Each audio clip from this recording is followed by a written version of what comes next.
जो लोग हमें नहीं जानते उनकी नज़र में हम आम लोग हैं। तो जो लोग हमारे साथ हसद करते हैं उनके नज़र में हम मगरूर लोग हैं, बेकार है। जो लोग हमारे एहसास और जज्बात को महसूस करते हैं उसकी नज़र में हम लोग अच्छे हैं, बहुत अच्छे।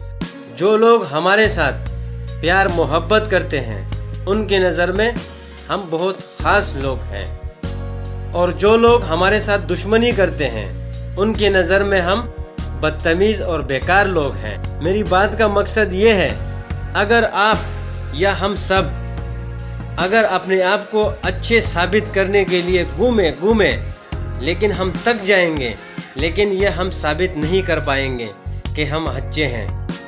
अपने अल्लाह को राज़ी कर दो, ये बहुत ही बड़ी बात है। जो चीज़ आपको नहीं मिला उनकी कदर करो, और जो चीज़ आपको नहीं मिला उनका एहसास और परेशान नहीं हो उसके पीछे। अस्सलाम।